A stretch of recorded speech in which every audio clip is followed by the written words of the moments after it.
Okay, so right now I am in Gamla Stan, and this place is incredible, absolutely incredible. This area, so many different alleyways, so many different restaurants on the streets. The cobblestones, pedestrian only, with the Swedish architecture, the old feeling, and it's not like it's one strip that's 2 blocks. It extends far to the left, to the right, forward, back. This was a hidden gem. I did not expect this whatsoever in Stockholm. Literally, you keep on walking, it's just restaurants, people outside, and because it doesn't get dark until much later, people are going to be here till late at night, and this has to be a spot where you grab a meal. I love how the street that I'm on right now, it's so narrow, so it gives it such a more intimate feel. And it's not just restaurants, but all of the shops are incredible. Like, you have these jewelry shops, and also you have the homes on top, like apartments. So imagine living in one of these apartments, just being able to come down into this atmosphere every single night. And also, this area, it's not just lively at night. Like, sure, right around dinner time is where it's most active, but during the day, around from lunchtime onwards, it is still packed too. I love how it's literally all pedestrian, all these streets, so different than other cities where you have this one pedestrian path, but no, it's blocks upon blocks with no cars.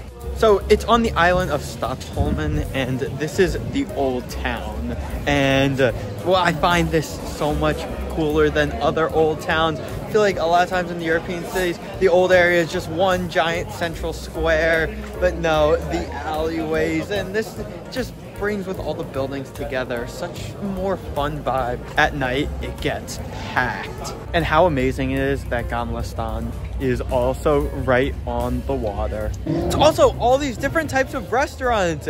You have bakeries and Italian food and pubs and so much. Look at this Ben & Jerry's that I'm at. All of the waffles in the window. You know, fun fact, the best Belgian waffle I've ever had in my life came from a Ben & Jerry's, but it was in Brussels. I don't know if these waffles are going to be as good, but oh my god, I love Liege waffles. Take a walk during lunch hour, sit at a cafe, and just get a nice window view. Normally in the tourist centers, the prices tend to be outrageous compared to the rest of the city. Here, you know, they're a little elevated, but it's nothing crazy. You can get a dinner for around $20 to $25 per person, which is rather typical for the city as a whole. That dinner is just the main course, doesn't include any drinks, appetizers. If you get all of that, it'll probably come out to be around $40 to $45 a person in this area. Also, wait, quick stop before we go on to the next segment. I'm traveling all around Sweden, so if you want to see videos on Gothenburg and Malmo, make sure to subscribe. Also going to Copenhagen too. So right now I am in this little square right here, and I'm going to take you down one of these streets, almost like a little alleyway, to show you the most fun atmosphere. Oh my god, there are so many different little alleyways here that take you down, and it's just rows with different restaurants, and they're all pedestrian. Like, look at this one that I just found. This is so cool. And you also just walk down the alleys, and then all of a sudden you turn and you look, and there you can see the water.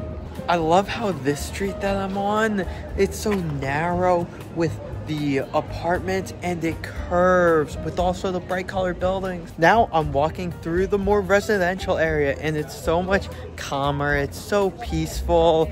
You have still all the apartments, and I love just the multicolored of it. This really shows the true Northern European, specifically Scandic vibe. You really need to come here and just mindlessly walk the streets. It's so cool walking through the old buildings and the old alleyways and just coming up across all these different restaurants. Like, look, we have a shawarma place that's right here, kebabs, and I find it so enjoyable, especially lunch hour, to come and sit at a cafe and have a nice pastry, have a nice coffee, admiring the old vibes. This area that I just found is exactly what I mean. It's early in the day out, so nobody is here, but just walking through the alleyways, and all of a sudden you come to little openings where there are the restaurants.